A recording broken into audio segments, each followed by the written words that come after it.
Bonjour à tous, bienvenue pour ce webinaire. Je suis Julien Lépine, je suis architecte solution chez AWS et aujourd'hui on va parler de comment déployer des architectures Windows sur AWS et quelles sont les valeurs qui viennent autour de la plateforme AWS pour l'ensemble de vos applications Microsoft.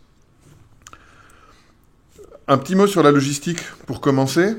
La présentation qui suit va durer approximativement 30 minutes. Nous garderons du temps, et c'est vraiment une volonté forte de notre part, pour répondre à toutes les questions que vous pourriez avoir. Donc n'hésitez pas tout au long du webinaire à poser des questions sur le question pane, comme on dit, donc sur le petit onglet qui vous permet de poser les questions. J'y répondrai, je prendrai un certain nombre de questions directement en ligne à la fin de la présentation, et pour les autres, on vous répondra hors ligne le plus rapidement possible. Finalement, les slides seront disponibles pour le téléchargement. Donc dès que vous aurez envie de revoir ce contenu ou d'avoir accès aux slides, ils seront disponibles pour le téléchargement. Alors, on va commencer. Les éléments qu'on va pouvoir traiter au sein de ce webinaire, c'est quels sont certains des bénéfices du cloud computing, spécifiquement pour vos workloads Windows. Qu'est-ce qu'AWS? On a quand même un certain nombre d'auditeurs qui n'ont pas nécessairement la connaissance précise de quelles sont les fonctionnalités proposées par AWS. Comment héberger les applications Windows sur AWS et finalement, pourquoi est-ce qu'AWS a du sens pour vos applications Microsoft? Donc on va essayer de traiter l'ensemble de ces points. Pour commencer sur qu'est-ce qu'AWS, il faut revenir à quels sont les challenges habituels des infrastructures dites traditionnelles, donc les infrastructures que l'on peut appeler on-premises.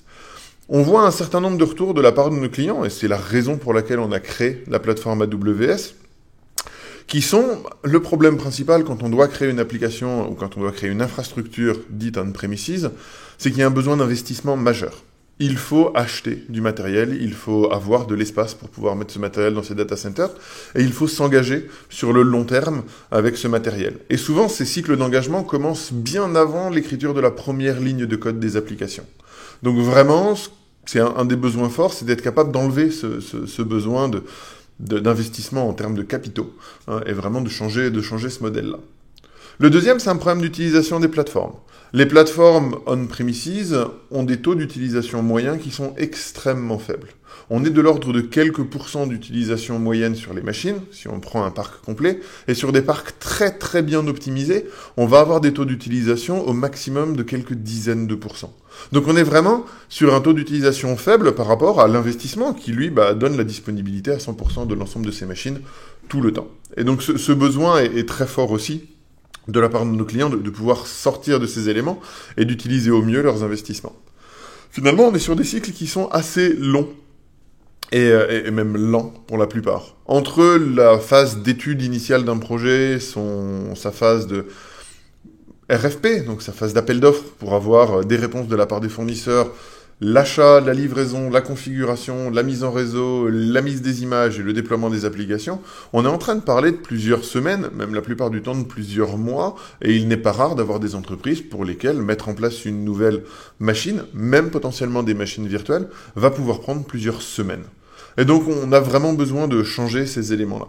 Le coût reste encore un facteur très important. Quand on a atteint l'espace maximum disponible dans ces infrastructures, typiquement on a rempli son rack ou on a rempli son data center, les investissements nécessaires pour pouvoir faire de l'extension, même si cette extension est un besoin très ponctuel sur le court terme et d'un tout petit peu d'infrastructures supplémentaires, le coût engendré va devenir et restera extrêmement fort. Et finalement, on a ces contraintes, on reste sur une infrastructure on-premises liée aux configurations réseau qui ont été mises en place, liées à l'espace disponible pour le data center, liées aux ressources physiques et humaines qui sont disponibles au sein de vos entreprises pour pouvoir déployer, pouvoir administrer ces plateformes. Et donc ces 5 besoins sont vraiment des besoins clés qui nous ont été remontés beaucoup de fois et depuis très longtemps par nos clients et sur lesquels on a essayé d'avoir une réponse très efficace avec Amazon Web Services. Donc, pourquoi est-ce que les clients viennent vers le cloud? Justement parce qu'on répond à ces besoins. Le premier, c'est vous avez la capacité de remplacer vos investissements en capitaux par des investissements, par des besoins opérationnels. Donc, ce qu'on appelle le CAPEX, Capital Expenses, donc les investissements en capitaux, on les transforme en Operational Expenses, qui sont des charges, des frais courants d'opération. Et pour les entreprises, ça leur permet d'avoir une beaucoup plus grande fluidité sur l'utilisation des ressources et non plus d'immobiliser énormément d'investissements dès le début d'un projet. Le deuxième élément, et c'est pas suffisant de transformer les éléments CAPEX en OPEX, il faut aussi être capable de réduire ses besoins en financement. Et la deuxième valeur du cloud, c'est effectivement de proposer à travers les effets d'échelle que nous pouvons atteindre, en travaillant avec plusieurs millions de clients à travers le monde, on va pouvoir avoir des prix qui sont plus faibles que chaque client unitaire qui irait acheter et gérer leur propre matériel. Et donc non seulement on passe d'un investissement à une charge opérationnelle, mais en plus on va être capable de réduire ces charges opérationnelles. Et on le verra à travers un certain nombre d'exemples, on peut avoir des réductions assez drastiques de ces charges opérationnelles. Ensuite, l'élasticité. L'informatique est un besoin vital des entreprises maintenant. On le voit, les entreprises commencent à être énormément centrées sur la donnée, sur le machine learning, sur l'intelligence artificielle, sur l'IoT. On a beaucoup de trends sur lesquels les entreprises, pour être compétitives et pour pouvoir exister sur leur marché, ont besoin d'avoir un outil informatique qui soit puissant et qui soit agile. Et cette agilité vient au travers de l'élasticité, cette capacité à créer des projets, à étendre sa flotte. Quand je commence un projet et que je vais avoir 10 utilisateurs qui sont mes 10 utilisateurs test, je n'ai pas envie d'investir et de déployer des infrastructures qui vont être capables de supporter des centaines de milliers d'utilisateurs. Par contre, j'ai envie que ces mêmes infrastructures, sans avoir d'action humaine à faire dessus, elles soient capables de s'étendre automatiquement et qu'effectivement, le jour où j'aurai plusieurs centaines de milliers d'utilisateurs, ces mêmes infrastructures soient capables de le supporter. Ce qui est très difficile à faire on-premises. On a un deuxième axe sur l'agilité qui est vraiment cette capacité à programmer l'ensemble de la plateforme. Avec AWS, vous avez la possibilité, à travers une ligne de commande, à travers un appel API ou alors à travers une console web ou même l'intégration à vos outils existants, à créer des machines en quelques minutes, à les éteindre en quelques minutes. Et l'intérêt, c'est que vous n'allez payer effectivement que pour les ressources que vous pouvez utiliser. Mais non seulement vous allez pouvoir programmer le démarrage et l'extinction d'une machine, mais aussi ce qui se passe à l'intérieur des machines, le réseau, les bases de données, et plus de 90 services qui sont mis à disposition sur la plateforme. Donc pour vos développeurs, plutôt que d'avoir à créer et à configurer et à gérer énormément d'applications, sur une plateforme de type AWS, vous allez pouvoir en bénéficier en quelques minutes de manière extrêmement fluide. Ça va aussi vous permettre d'utiliser de manière beaucoup plus efficace les ressources et les ressources limitées de votre entreprise. Plutôt que d'avoir des équipes qui vont être mobilisées et qui vont être immobilisées la plupart du temps à gérer des infrastructures physiques qui n'apportent pas de valeur directe à votre entreprise, ces équipes-là vont pouvoir se préoccuper et se focaliser sur l'automatisation des processus. Et typiquement, une fois, vous aurez peut-être une machine qui n'aura plus d'espace disque. Si vos équipes d'infrastructure ont la capacité d'automatiser ces process, d'avoir des alarmes en amont et de prendre et de mettre en place des actions automatiques, ce problème de ne plus avoir d'espace disque n'existera plus jamais au cours de la vie de votre entreprise. Et donc c'est vraiment ce changement d'une époque où les personnes allaient faire une action assez manuelle sur les infrastructures à vraiment une automatisation, ce qui vous donne une efficacité opérationnelle énorme. Et finalement, le cloud, c'est pas juste un data center ou même un ensemble de data centers. AWS, c'est 16 régions et 43 zones de disponibilité, on va y revenir, qui sont réparties partout dans le monde. C'est aussi plus de 60 points de présence au niveau d'un réseau de diffusion de contenu, un CDN, qui s'appelle CloudFront, qui va vous permettre d'être au plus près de vos utilisateurs et même de faire du calcul au plus près de vos utilisateurs. Donc en commençant à utiliser AWS, vous n'avez pas juste une sale machine comme vous pourriez y avoir on-premises, mais vous avez bien accès à une plateforme globale qui vous permet de lancer vos applications mondialement et de suivre vos utilisateurs là où ils sont. L'infrastructure globale AWS, j'en ai parlé, on a 16 régions qui sont disponibles à travers le monde. Chaque région est un peu un cloud isolé. C'est un ensemble de data centers, et c'est un ensemble de data centers qu'on nomme zones de disponibilité, qui sont répartis mondialement. On en a 16 disponibles actuellement, on en a beaucoup d'autres qui vont ouvrir, dont une qui va ouvrir à Paris d'ici la fin de l'année 2017. Ces régions vous permettent de choisir l'environnement dans lequel vous allez travailler.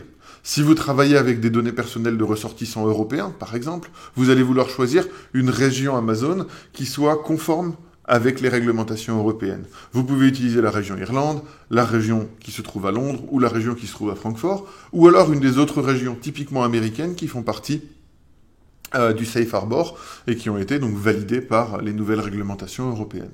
Et donc vous pouvez vraiment choisir la région qui vous convient en fonction de vos contraintes réglementaires et en fonction de là où se trouvent vos utilisateurs. Par exemple, si vous avez des utilisateurs qui vont travailler à Singapour, il est très intéressant pour vous de déployer certaines des architectures et des plateformes sur lesquelles ils vont travailler sur la région Singapour et d'avoir en Irlande, par exemple, le reste de vos applications pour vos utilisateurs qui sont basés en Europe continentale. Et vous avez vraiment cette capacité. Au sein de ces régions, on a aussi un deuxième concept qu'on appelle les zones de disponibilité. C'est extrêmement important parce que c'est vraiment la brique de base qui vous donne la haute disponibilité. Chaque zone de disponibilité au sein d'une région est à minima un data center isolé, complètement isolé en termes de réseau, de fourniture électrique et même de profil de risque des autres zones de disponibilité. Et chaque zone de disponibilité, c'est au minimum un, parfois même plusieurs data centers, souvent même plusieurs data centers, qui vont fonctionner de concert pour vous fournir un service. Et donc, quand vous allez lancer une machine virtuelle ou utiliser un des services Amazon, vous avez juste à choisir de manière très simple la zone de disponibilité dans laquelle vous allez lancer vos infrastructures. Et de facto, vous aurez dès ce moment-là une architecture qui sera hautement disponible sur plusieurs ensembles de data centers mis à haute disponibilité de manière métropolitaine. Donc vous avez vraiment cette capacité. Et on est en croissance continue. Donc si vous avez des besoins forts de déploiement d'infrastructures dans des zones qui ne sont pas encore couvertes ou pour lesquelles vous pensez que vous avez besoin d'avoir des latences encore plus faibles en termes de réseau, n'hésitez pas à revenir vers nous et à nous demander là où vous avez besoin. Nous pilotons le déploiement de nos infrastructures vraiment sur la base des retours clients qui nous sont faits. AWS, ce n'est pas que de l'infrastructure. Ce n'est pas que lancer des machines virtuelles et avoir du stockage en mode bloc comme vous l'auriez sur un SAN pour lancer vos applications. AWS, c'est plus de 90 services qui sont mis à votre disposition. Vous pouvez bien entendu avoir des machines virtuelles et du stockage pour vous permettre d'avoir des infrastructures qui vont fonctionner. Typiquement, si vous voulez déployer un SharePoint sur AWS, vous pouvez avoir des machines qui vont faire fonctionner de l'Active Directory, du SQL Server, qui vont faire tourner les front-end SharePoint. Vous pouvez avoir des load balancers. Donc là, on est vraiment sur une brique très infrastructure de la plateforme AWS. Mais on a aussi énormément de services qui vont vous permettre de développer des applications de manière plus efficace. Si vous voulez faire du machine learning, si vous voulez faire du big data, si vous avez des projets de type data lake ou gouvernance de données, nous avons des services qui sont capables de vous accompagner là-dessus.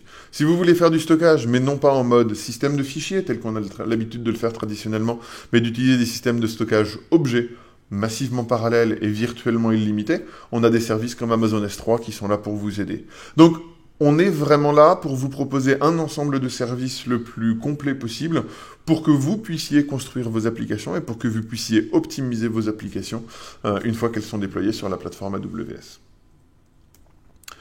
Cela nous donne une position, et donc c'est le dernier slide du Gartner, qui est sorti en juin 2017, sur lequel nous avons une position de leader sur ce marché, et un leader qui est toujours en forte croissance. Et effectivement, on a vraiment deux vecteurs ici, c'est notre capacité à innover, et chez Amazon, notre capacité à innover est vraiment pilotée à plus de 95% par vos retours. Donc on est extrêmement friand de toutes les questions et de tous les retours que vous pourriez avoir pour nous, ça nous aide vraiment à piloter et à prioriser nos roadmaps.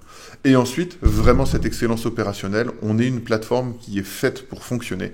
Et donc on travaille vraiment au quotidien pour s'assurer que d'un point de vue opérationnel, il n'y ait aucun événement majeur sur vos plateformes et que vos applications soient disponibles pour vos utilisateurs. Et on a plusieurs millions d'utilisateurs, de clients, grandes entreprises comme startups qui tournent sur AWS. Et vraiment notre quotidien, c'est de les aider à avoir leurs entreprises qui fonctionnent le mieux possible. Alors, pourquoi AWS spécifiquement pour Windows ? On a eu la chance de lancer les plateformes Amazon EC2 pour Windows il y a plus de 8 ans. Donc d'un point de vue cloud, nous sommes parmi les personnes les plus hautement disponibles. La performance et la disponibilité, je viens de me rendre compte que mon slide n'était absolument pas à jour. On a 43 zones de disponibilité et 16 régions, donc on a vraiment une empreinte globale qui est extrêmement importante. Et quand on parle par exemple de travailler dans des grandes entreprises sur des projets SharePoint, vous n'avez pas envie que vos utilisateurs qui sont basés en Asie-Pacifique ou aux États-Unis attendent des latences réseau importantes pour aller parler à une plateforme SharePoint en centrale qui serait basée en Europe. Et vraiment, avec ces zones de disponibilité et ces régions, vous pouvez avoir des plateformes qui vont être hautement disponibles et qui vont mettre en place typiquement de la réplication de données pour avoir des services qui vont être localisés au plus près de vos utilisateurs. On a plus de 70 services qui sont disponibles, même plus de 90 maintenant, et on a la capacité d'avoir des plateformes qui sont extrêmement configurables, qui vont vous donner par machine, typiquement, des capacités réseau à plus de 20 gigabits par seconde ou des nombres d'entrées-sorties par seconde extrêmement élevés pour que vos bases de données, par exemple, qui sont les éléments critiques de vos applications, puissent avoir le niveau de performance convenable pour être exécutées. Ensuite, on a un écosystème qui est extrêmement important. On a plusieurs centaines de milliers d'entreprises qui font fonctionner leur plateforme Windows sur AWS et pour des plateformes de production. On a aussi ce changement où on existe grâce à l'écosystème. On a plusieurs milliers de partenaires qui sont disponibles, soit sur la marketplace, soit en tant que partenaire de conseil ou de partenaire technologie, qui vont vous permettre de vous accompagner en utilisant les technologies que vous connaissez et les partenaires que vous connaissez et de faire votre migration vers le cloud. Et le but, c'est vraiment d'avoir cette familiarité dans les migrations et pour que vous, ce ne soit pas un changement drastique de manière de faire, mais vraiment plutôt un voyage sur lequel vous allez petit à petit optimiser et vraiment bénéficier des plateformes de type cloud. On a aussi une vision qui est vraiment centrée sur vous, les clients. Et on a une offre qui s'appelle Trusted Advisor, sur lequel, et je pense que nous sommes les seuls à l'avoir sur le marché, nous avons cette capacité à vous recommander au quotidien de payer moins cher pour fonctionner sur la plateforme AWS. Cette plateforme Trusted Advisor va analyser au quotidien vos plateformes et va vous donner des recommandations. Ces recommandations peuvent être votre machine a 3% d'utilisation CPU depuis plusieurs semaines, peut-être que vous avez une machine qui est un peu trop forte, ou alors cette machine n'a pas été sauvegardée depuis plusieurs semaines, peut-être que vous courez un risque. Et on a plus d'une quarantaine de validations, on va vraiment travailler avec vous pour vous aider à avoir les plateformes les plus optimales possibles. Et cette optimisation va venir sur la sécurité, sur la performance, sur la disponibilité, mais aussi sur l'optimisation financière. Et en 2016, on a proposé plus de 350 millions de dollars de réduction.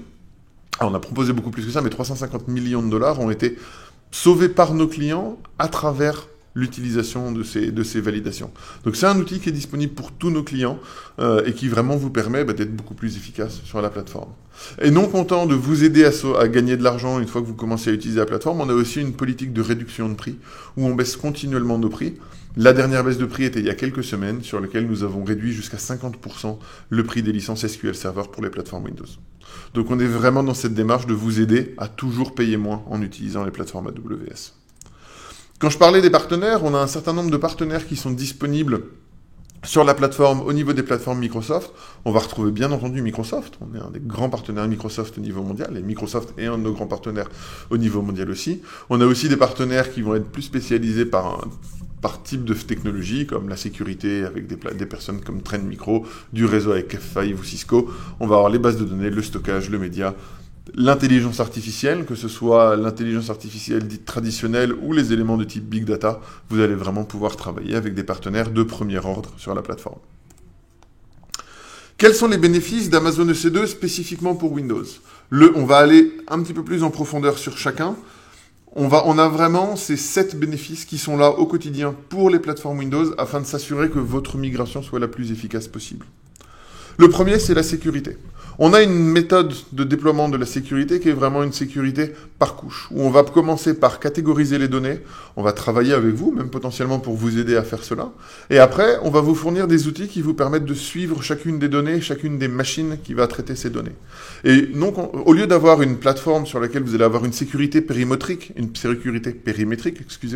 donc un modèle en citadelle, sur lequel vous avez un gros firewall à l'extérieur, mais une fois que vous êtes à l'intérieur du SI, finalement, la sécurité est assez faible, on va vraiment avoir un modèle de sécurité sur lequel chaque machine va avoir son propre firewall, son propre modèle de sécurité, ses propres contraintes de chiffrement et d'exécution. Et comme ça, on va vraiment pouvoir travailler ensemble pour mettre en place une architecture qui va répondre à vos besoins de sécurité. Et ces besoins de sécurité vont venir sur de l'isolation, la disponibilité d'une plateforme d'Identity and Access Management, donc vous allez pouvoir définir qui fait quoi, où, quand et comment.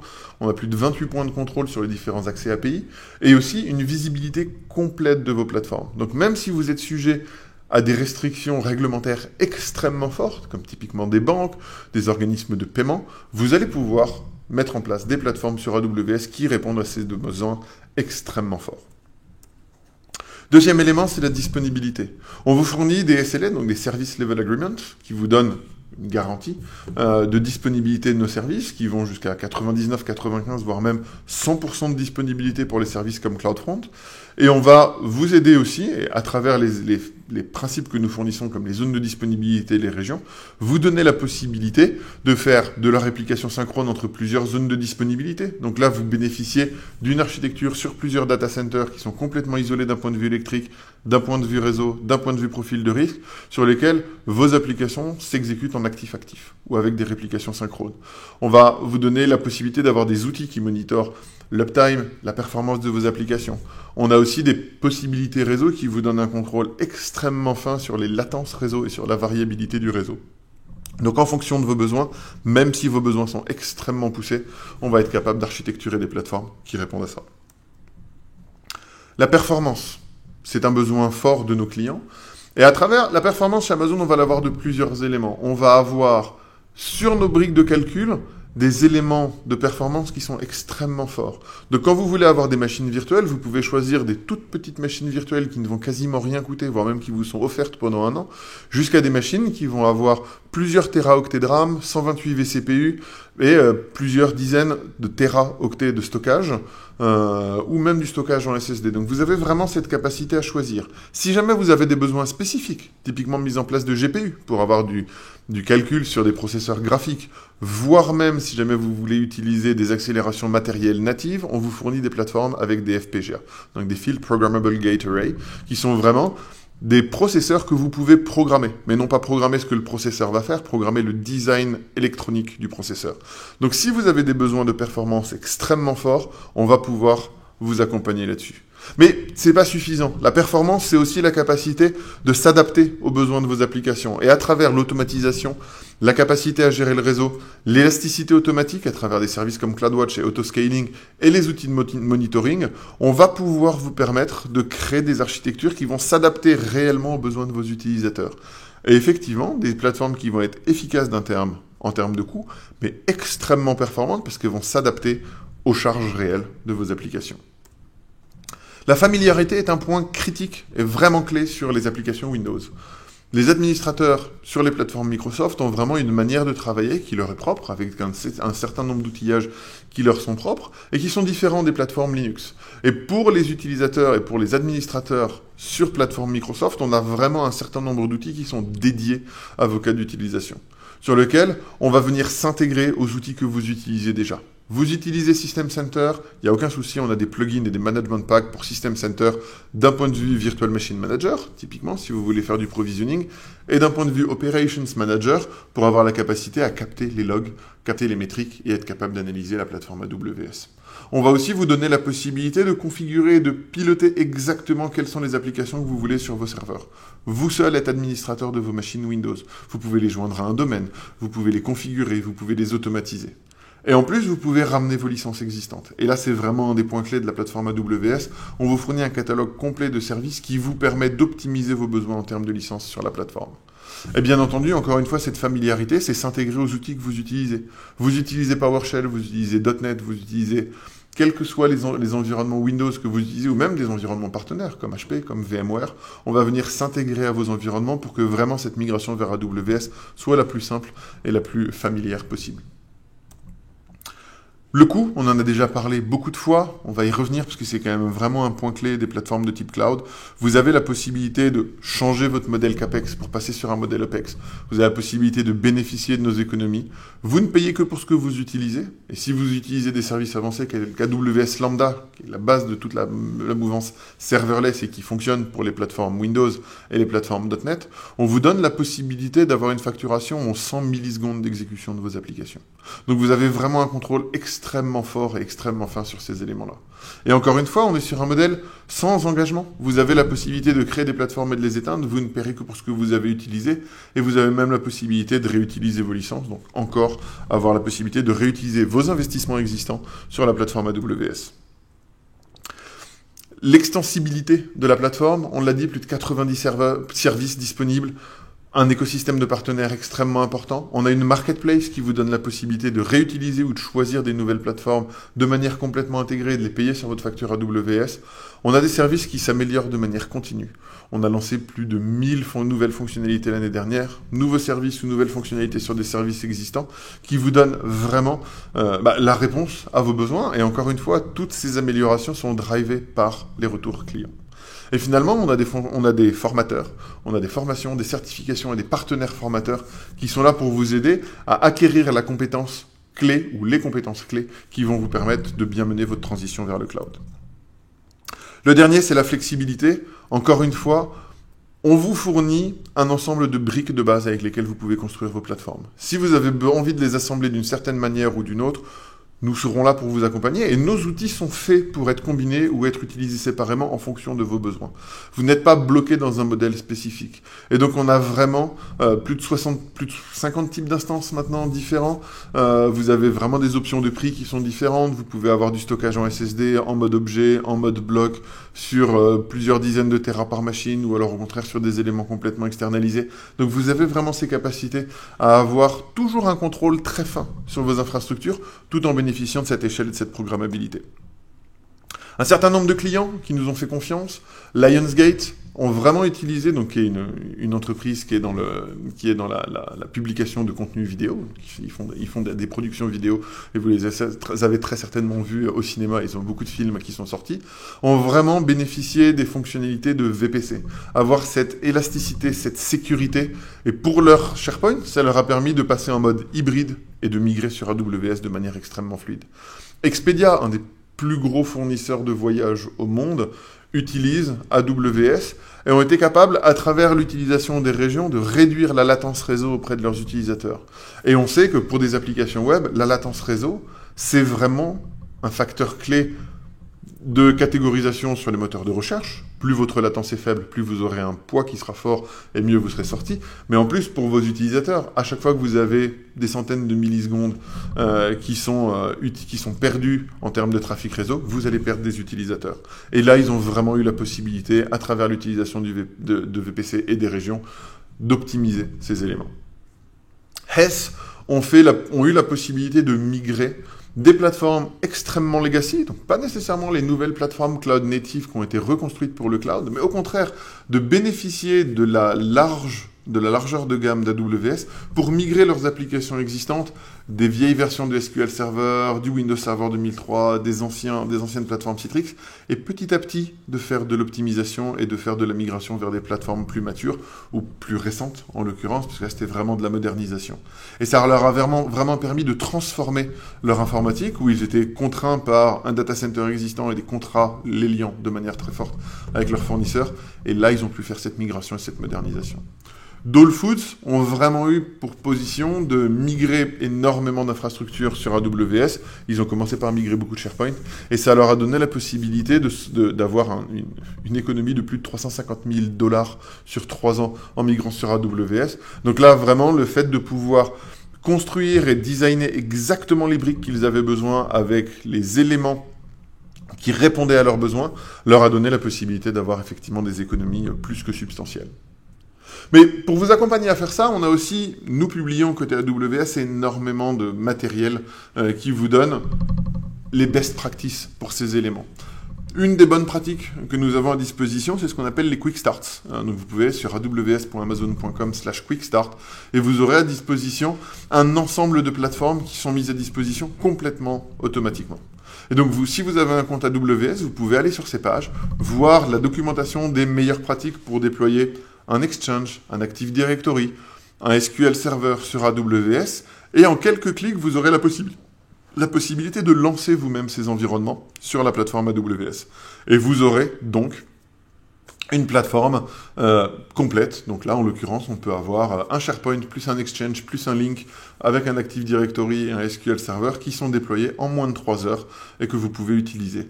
Et ces environnements et ces éléments, pourquoi ils sont extrêmement plébiscités par nos clients? C'est parce que vous avez un contrôle complet dessus. Toutes les personnalisations que vous avez pu mettre en place ces 10 ou 15 dernières années sur SharePoint, avec les web parts, avec toutes ces configurations, vous pourrez continuer à les utiliser et à en bénéficier sur ces plateformes parce que vous avez le contrôle complet. Tout en ayant une automatisation qui est assez forte, parce qu'on est vraiment sur une plateforme qui est complètement programmable et complètement automatisée. Donc, les bénéfices d'utiliser Windows sur AWS, en fonction des différentes briques, on va avoir des éléments forts. Donc, typiquement sur Exchange, vous avez la possibilité de gérer le stockage, de faire de l'extension de stockage de manière complètement transparente, sans avoir à éteindre vos plateformes.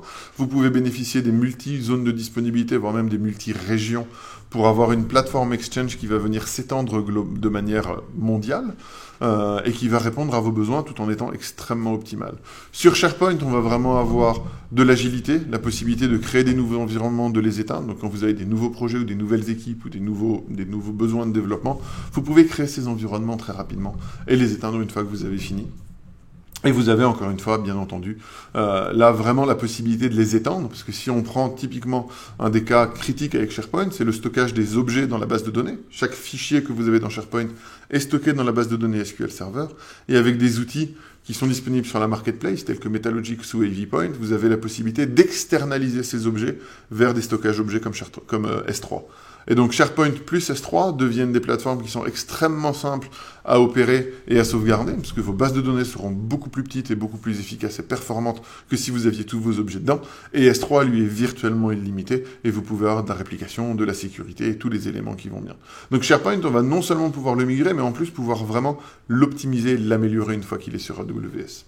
SQL Server, vous avez la possibilité de déployer vos propres SQL Server sur des machines Amazon EC2, ou alors de bénéficier de machines préconfigurées avec SQL Server sur lesquelles Amazon va vous fournir des licences horaires, extrêmement important pour les environnements de test, ou pour tout environnement sur lequel vous ne voulez pas avoir une renégociation complète de vos termes de licence, et vous pouvez les utiliser et les payer à l'heure. Et on a aussi des services qui sont complètement automatisés, tels que Amazon RDS, Relational Database Service, où là vous allez pouvoir avoir un environnement SQL Server disponible sous un quart d'heure, complètement configuré et complètement automatisé. Il sera patché, backupé, mis en haute disponibilité de manière complètement automatique. Et donc vous n'avez plus à vous préoccuper du matériel et de la gestion logicielle, vous n'avez plus qu'à vous préoccuper d'utiliser vos bases de données et d'optimiser ces éléments. Finalement, Windows Server, vous avez tous les bénéfices de la plateforme Amazon EC2, donc vous avez une flotte virtuellement illimitée, vous avez plus d'une 50aine de types de machines différentes, vous avez de l'autoscaling, vous pouvez utiliser vos licences, donc beaucoup de fonctionnalités, tout en ayant la possibilité de faire de l'hybride. Donc vous pouvez étendre vos plateformes Microsoft vers AWS en utilisant votre Active Directory existant on-premises, ou alors même en bénéficiant de services automatisés tels qu'AWS Directory Services for Microsoft Active Directory. Il est un petit peu long, mais le principe, c'est vraiment d'avoir un Active Directory dans le cloud qui sera complètement automatisé lui aussi. Encore une fois, le patching, la haute disponibilité, le backup seront pris en charge pour vous de manière automatique. Et donc, encore une fois, vraiment, notre but, c'est de vous permettre de simplifier l'adoption du cloud. Et après, on a des services fondations tels que CloudFormation, VPC, Direct Connect qui vont vous permettre de vous connecter à vos environnements et d'automatiser tous ces environnements. Donc très très simple de commencer dessus. Et d'ailleurs, comment commencer ? Le plus simple, c'est pour vous de créer un compte sur la plateforme AWS. Vous aurez accès à énormément de gratuités. Parmi ces gratuités, vous pouvez avoir des instances Amazon EC2 qui sont gratuites pendant 1 an. Donc vous pouvez lancer des instances Windows, commencer à les configurer, les tweaker, voir comment elles fonctionnent. Vous avez aussi accès à des bases de données Amazon RDS. Donc si vous voulez lancer une base SQL Server, vous pouvez la lancer, connecter votre instance à cette base de données. Vous pouvez même avoir des load balancers. Donc vous pouvez commencer à vraiment itérer et à tester ces éléments-là. Mais ce que je vous recommande, c'est vraiment de ne pas continuer à le faire juste tout seul. Venez nous rencontrer. On fait énormément d'événements partout en France. On a des user groups, on a plus de 10 user groups qui sont disponibles en France, donc je vous engage à aller les rencontrer, à échanger avec les autres experts de la plateforme Amazon. Et en plus, ce sont des experts qui font du Amazon au quotidien pour leurs propres entreprises. Et donc vous aurez vraiment des conseils qui viennent du terrain et qui sont vraiment des retours d'expérience qualifiés de la part de vos pairs sur l'utilisation de la plateforme. On a aussi énormément de partenaires. J'en ai parlé, on a plusieurs milliers de partenaires technologiques et conseils. En France, on en a beaucoup au niveau conseil et technologie. N'hésitez pas à aller les rencontrer et à parler avec eux. On a des certifications, ils peuvent vous former. Et donc, on a vraiment cet écosystème qui est là pour vous accompagner, vous guider sur cette transformation cloud et s'assurer que votre migration sera couronnée de succès. Sur ce, on a fini avec la partie présentation. On va pouvoir répondre aux questions et à réponses que vous avez posées sur le GoToWebinar. Alors, les premières questions étaient liées au problème de micro du début. Il me faut aller un tout petit peu plus loin. J'ai une question sur la sécurité antivirale. Très bonne question de Bernard. Comment est-ce qu'on protège les infrastructures en termes de protection antivirus ? Donc nous, on a des bonnes pratiques, on est certifié PCI DSS par exemple, donc au niveau des hyperviseurs et au niveau des infrastructures AWS, nous avons des bonnes pratiques qui sont mises en place et on vous donne des garanties sur ces éléments-là. On peut même vous décrire certains des process qui ont été mis en place au travers des audits et des rapports de conformité que nous vous mettons à disposition. Mais après, pour tout ce qui fonctionne au niveau des machines virtuelles, cela devient de votre domaine de responsabilité. On a un modèle chez Amazon qui est très fort, qu'on appelle le modèle de responsabilité partagée. Et ce modèle de responsabilité partagée vous fournit, au niveau de l'infrastructure, des data centers, des hyperviseurs et de tous les services qui sont gérés par Amazon, la garantie qu'Amazon suit les meilleures pratiques de sécurité. C'est vraiment notre travail au quotidien. Mais après, pour tout ce qui vient au-dessus, on vous recommande des bonnes pratiques à travers des white papers, à travers des articles de blog sur lesquels vous allez pouvoir mettre en place vos besoins de sécurité. Donc, la meilleure recommandation que j'ai avec la plupart de mes clients, c'est quel est l'antivirus que vous utilisez déjà chez vous. Et la plupart du temps, la réponse, ça va être de continuer à utiliser cette plateforme sur AWS. Si jamais vous avez des problématiques de licence et autres, là, la marketplace peut vous venir en aide. Et on a des partenaires tels que Trend Micro qui fournissent des antivirus sur la marketplace disponibles à l'utilisation. Donc vraiment, en fonction de vos besoins, on va avoir la possibilité de configurer sa sécurité réseau en fonction des besoins. Yacine me posait la question sur comment faire du load balancing d'un serveur sur EC2. Alors, j'ai pas eu le temps, malheureusement, dans ce webinaire, d'aller très loin dans la technique. On était vraiment sur du 101, mais restez à l'écoute. On est en train de travailler justement sur un certain nombre de follow-up à ce webinaire en termes de vidéos qui vont vous permettre de voir un peu plus hands-on comment on fait les différentes pratiques telles que du load balancing. Le load balancing, on a un service qui s'appelle Amazon Elastic Load Balancer, ELB, et même son petit frère qui s'appelle Application Load Balancer, sur lequel ces éléments vont aller écouter un certain nombre de machines que vous avez mis à disposition. Et quand vous lancez une nouvelle machine, automatiquement, on va aller vérifier si le service est disponible sur cette machine. Vous nous dites quel port HTTP appeler, donc typiquement port 80 pour une application web ou 443 si vous voulez faire du HTTPS. Quelle page de statut appeler sur cette machine pour voir si la machine répond ou pas. Et une fois que cette page de statut répond OK, la machine devient disponible et peut prendre de la charge. Et ce load balancing va non seulement fonctionner au sein de plusieurs machines, au sein de la même zone de disponibilité, mais au sein de plusieurs zones de disponibilité. Donc vous avez des plateformes qui vont être hautement disponibles en termes de multi-data center. Et si vous voulez aller même encore un cran plus loin, en travaillant avec des outils comme Amazon CloudFront et Amazon Route 53, qui sont nos services de DNS et de Content Delivery, vous pouvez même mettre en place des infrastructures qui vont être multi-régions. Donc pour des utilisateurs qui sont typiquement aux États-Unis ou en Europe, en appelant la même page, la même URL d'un point de vue web, ils vont aller sur la région la plus proche d'eux. Et donc, on va vraiment pouvoir configurer des plateformes qui répondent à vos besoins et aux besoins potentiellement extrêmement forts en termes de sécurité ou de disponibilité que vous pourrez avoir. Une question qui est une des questions que j'ai le plus souvent de la part de mes clients, qui est une question de la part de Stéphane. Comment mettre ses propres licences Windows sur une AMI récupérée? Ou même, on va le faire un peu plus loin. Comment gérer ces licences sur AWS? On va avoir plusieurs éléments. Soit vous choisissez des instances Windows ou Windows plus SQL Service, plus SQL Server, qui sont fournis par AWS directement. Ces éléments-là, les licences sont fournies par AWS. Donc vous payez à l'heure et vous n'avez pas besoin de vous préoccuper des licences. Ça, c'est le premier modèle, licence incluse. Le deuxième modèle, vous pouvez bénéficier, si vous avez un contrat avec Microsoft, typiquement un Enterprise Agreement, donc vous avez des licences qui sont des licences type volume, et vous avez une software assurance chez Microsoft, donc vous avez cet abonnement Microsoft sur la mise à jour de vos environnements, vous pouvez bénéficier d'un droit qui s'appelle le License Mobility through Software Assurance, qui est effectivement le droit de bouger ces licences. Et là, vous pouvez prendre vos licences existantes on-premises, installez vous-même les logiciels tels qu'SQL Server, SharePoint, Exchange, Dynamics et beaucoup d'autres sur les plateformes Amazon EC2. Donc là, vous prenez une licence Windows fournie par Amazon et au-dessus de ces environnements, vous pouvez déployer vos licences et bénéficier de la License Mobility. Et donc là, vous pourrez donc continuer à utiliser votre plateforme. Il y a juste une déclaration à faire en ligne. Donc vous allez sur aws.amazon.com, vous cherchez License Mobility et on va vous fournir un petit formulaire à remplir. Ce formulaire est juste à destination de Microsoft. Nous n'en faisons rien, mais ça permet de déclarer, que vous puissiez déclarer à Microsoft qu'effectivement vous allez utiliser des licences sur AWS. Derrière, le troisième modèle, c'est pour certaines licences, telles que les licences OS, Windows Server par exemple, il y a certaines contraintes contractuelles en fonction de vos contrats. Donc je ne connais pas vos contrats, c'est à vos équipes juridiques et contractuelles de statuer sur ces éléments, mais qui typiquement peuvent nécessiter d'avoir le contrôle physique d'une machine pendant 90 jours consécutifs.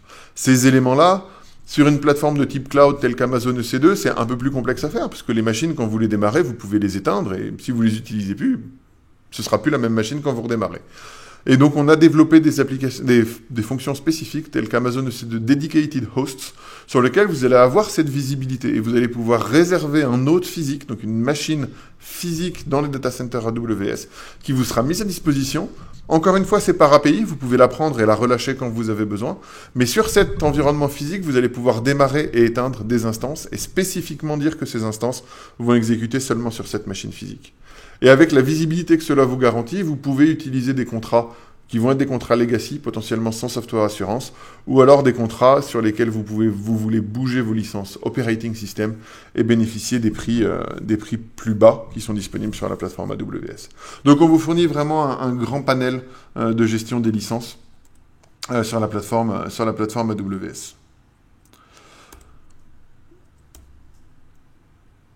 Alors, je cherche d'autres questions, j'en ai eu plusieurs. J'ai une question de la part de Bruno sur, sauf erreur, nous n'avons pas parlé de support et d'assistance. Et donc, comment est-ce que le support fonctionne? Effectivement, j'ai pas été dans les détails sur le support. Quand vous commencez à utiliser la plateforme AWS, donc dès que vous commencez à l'utiliser, vous avez de facto accès à un support sur la plateforme. Ce support est globalement un support assez communautaire, donc vous avez accès au forum, vous pouvez poser des questions, si jamais vous avez des incidents critiques, vous pouvez faire des escalades sur ces incidents, et donc effectivement avoir accès à des équipes de support. Ensuite, on a plusieurs niveaux de support qui, eux, vont être liés à votre utilisation de la plateforme, et c'est vraiment la méthode qu'on va utiliser, où vous allez avoir une facturation en fonction, donc un pourcentage de votre utilisation de la plateforme, sur lequel vous pouvez avoir plusieurs niveaux de support.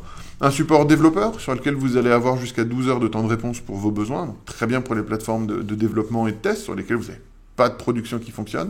Un support dit business sur lequel là vous allez avoir un temps de réponse qui va être beaucoup plus faible. Vous pouvez avoir des environnements des réponses qui vont être traitées dans l'heure, voire même plus rapidement en fonction des besoins. Pour vraiment, si vous avez des applications critiques qui fonctionnent sur AWS, là on a beaucoup plus d'engagement auprès de vous, et là vous avez la possibilité d'appeler des conseillers, la possibilité de faire du partage d'écran et vraiment de travailler avec eux de manière poussée. Et si vous avez une entreprise qui commence à utiliser beaucoup les plateformes AWS, on a aussi un support qu'on appelle le support Enterprise. Et ce support Enterprise, vous allez avoir une personne dédiée, un Technical Account Manager qui va venir travailler avec vous au quotidien pour vraiment vous aider sur comment ma plateforme est opérée, comment elle est up, et si jamais il y a un événement qui arrive sur votre plateforme, ils auront la capacité de vous aider à y répondre. Alors j'ai un autre Bruno qui me posait la question quand est-ce qu'on aura une zone EC2 hébergée en France? Alors en l'occurrence, on a bien une région Amazon Web Services qui va être déployée en France d'ici la fin 2017. Je ne peux pas être plus précis que ça, malheureusement. Et c'est une région complète qui va être créée, qui possédera 3 zones de disponibilité, donc 3 ensembles de data centers disjoints qui seront dans une zone métropolitaine, on l'appelle Paris, la région, mais voilà, qui seront dans une zone métropolitaine autour, admettons, de la région parisienne, donc assez éloignés les uns des autres, mais toujours avec une connectivité réseau qui permet d'avoir des latences de l'ordre d'1 à 2 millisecondes entre différentes zones de disponibilité de la même région. Donc très bientôt, on aura effectivement cette région disponible en France pour que vous puissiez déployer vos applications en France.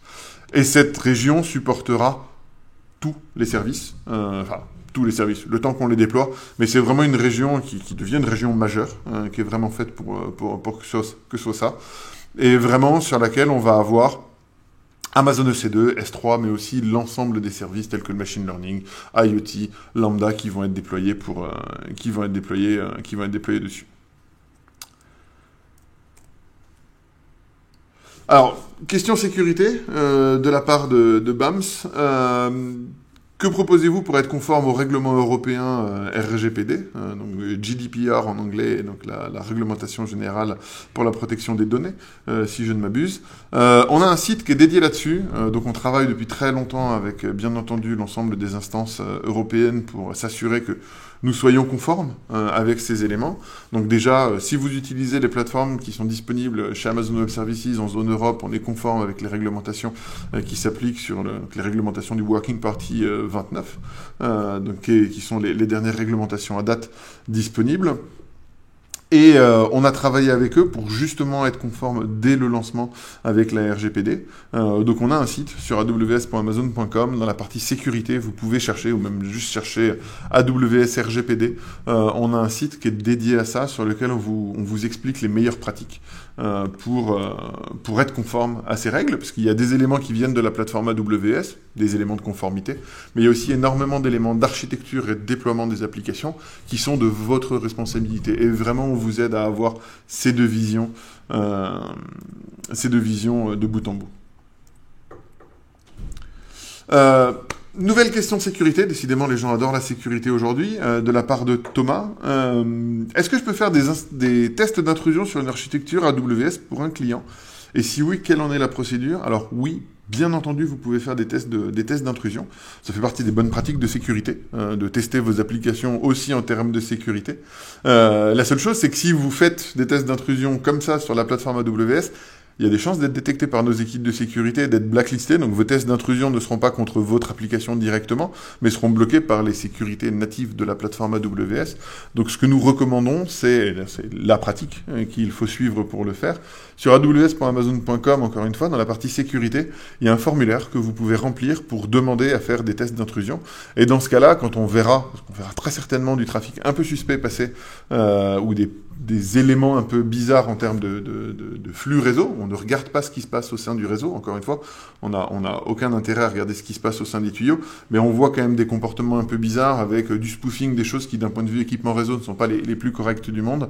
On le laissera passer et on ne vous blacklistera pas. Et donc là, vous pourrez faire tous les tests qui vont bien, et on a même des services qui sont dédiés pour vous aider sur la gestion des intrusions et la prévention des intrusions, tel qu'un service de Web Application Firewall, qui sont à votre disposition. Donc j'avais encore une question sur le Bring Your Own License, donc les différents modèles d'apport de licence sur la plateforme AWS. En fonction des modèles de Bring Your Own License, vous pouvez soit le faire sur des instances dites partagées, une instance Amazon EC2 que vous lancez sur la plateforme AWS, et en fonction des contrats que vous avez avec vos éditeurs, que ce soit Microsoft ou d'autres, vous allez pouvoir bénéficier dans le catalogue Amazon d'un certain nombre d'autres fonctionnalités.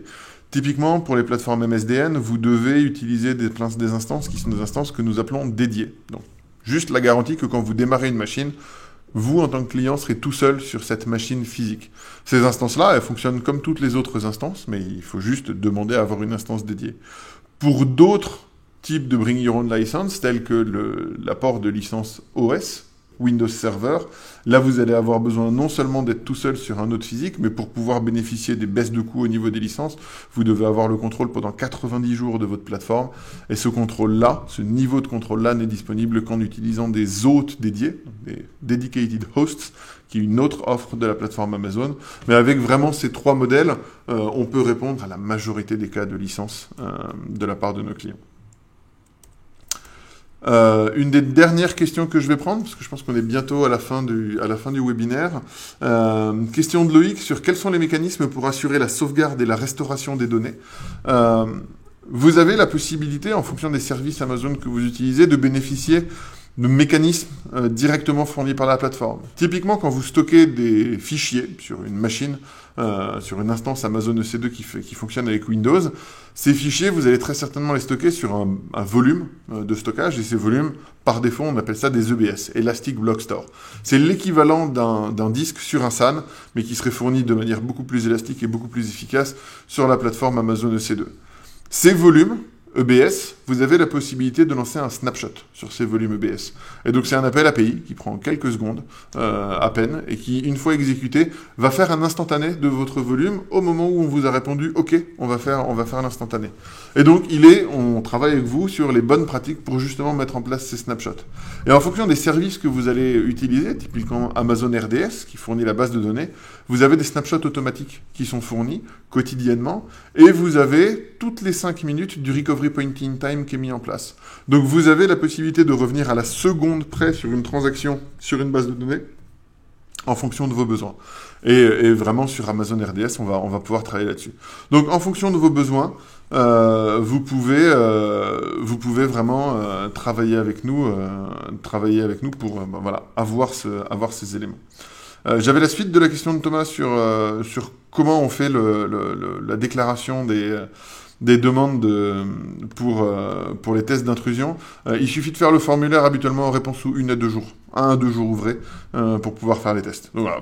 Prévenez juste avant, et une fois que vous avez fait ça, il n'y a pas de souci. Si jamais vous voulez avoir des tests d'intrusion, et j'y reviens, des tests d'intrusion de manière un peu plus automatisée et plus simple que d'avoir à redéclarer ces tests, en travaillant avec la marketplace et typiquement avec des fournisseurs tels que Qualys, qui est un grand fournisseur de sécurité, qui est un partenaire Amazon et disponible sur la marketplace, si vous utilisez Qualys dans vos data centers, vous pouvez travailler avec Qualys et lancer des instances Qualys directement sur AWS via la marketplace, et ces instances-là sont prévalidées pour faire des tests d'intrusion. Donc vous n'avez plus à faire de déclaration préalable, juste le fait que ce soit une instance que nous avons validée et qui soit certifiée par Qualys comme étant une de leurs machines, ça vous permet de le faire directement. La dernière question que je vais prendre est une question de Raphaël sur quand on est nouveau sur AWS, quels sont les quelques services clés à connaître pour débuter. Quand je suis arrivé chez AWS, il y en avait 20, ça paraissait déjà beaucoup, maintenant on en a 90.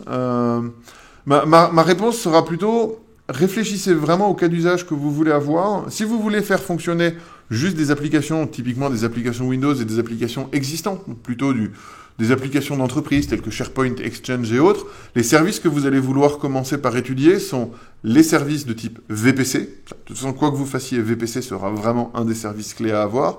Et après, vous allez regarder Amazon EC2, pour les machines virtuelles, Amazon EBS pour le stockage, et les services de sécurité tels qu'AWS IAM, Identity and Access Management, qui vous permettent de construire cette bulle de sécurité autour de vos infrastructures. Si vous touchez à ces 4 services, vous avez un environnement réseau complètement sécurisé et potentiellement mis en hybride avec vos applications qui existent déjà dans vos data centers. Vous allez avoir des machines et du stockage qui vont vous permettre d'exécuter vos applications de manière efficace sur la plateforme AWS. Et derrière, vous aurez un environnement de sécurité pour que vos administrateurs puissent travailler de manière efficace. Si vous voulez aller, donc ça c'est vraiment pour migrer des applications existantes. Si vous voulez commencer à moderniser des applications, en plus de ces services-là, je vous recommande de regarder ce qu'on appelle les services managés chez AWS. Des services tels qu'Amazon RDS, AWS Directory Services for Microsoft Active Directory. Là, ce sont des services qui vont fonctionner comme ce que vous aviez on-prem. Donc, ça va être le même SQL Server ou le même Active Directory, sauf que vous allez vraiment bénéficier de l'automatisation et de la programmabilité du cloud. Donc, en termes de migration, ce sera beaucoup plus simple.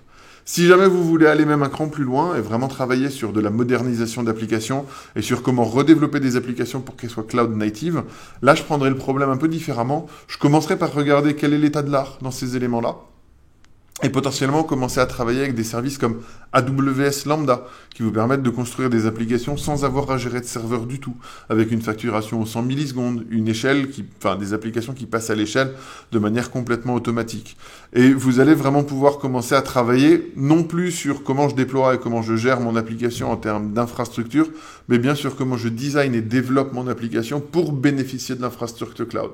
Et une fois que vous avez commencé à regarder les services comme Lambda, vous allez pouvoir commencer aussi à suivre sur d'autres services tels que le machine learning, le big data, les bases de données NoSQL, non relationnelles et à très haute performance telles que DynamoDB. Et du coup, vous allez avoir une vision complètement différente de votre migration vers le cloud qui sera beaucoup plus drivée par les besoins métiers et les besoins en termes de développement que par purement les besoins d'infrastructure. Donc en fonction vraiment de vos besoins, vous allez avoir la possibilité de le faire. Et si vous voulez avoir une vision de quelles sont les meilleures pratiques à mettre en place pour pouvoir le faire, on a un ensemble de white papers, on a même un framework qui s'appelle le Well Architected Framework. Encore une fois, disponible sur aws.amazon.com. Vous cherchez Well Architected AWS et vous allez pouvoir trouver ce framework et un ensemble de white papers qui vous donnent les bonnes questions à se poser quand vous designez une architecture Windows, quand vous designez une architecture serverless. Et c'est un framework sur lequel on continue à itérer au quotidien. Tout est gratuit, disponible directement pour vous. Et notre but, c'est vraiment que vous ayez la possibilité de créer les applications les plus efficaces possibles. Sur ce, je vous remercie. Je vous souhaite une excellente journée. Encore une fois, les slides sont disponibles en téléchargement. On fera un extract des questions et on essaiera de revenir vers vous au plus vite avec les réponses à toutes vos questions. Merci beaucoup encore une fois et bonne journée.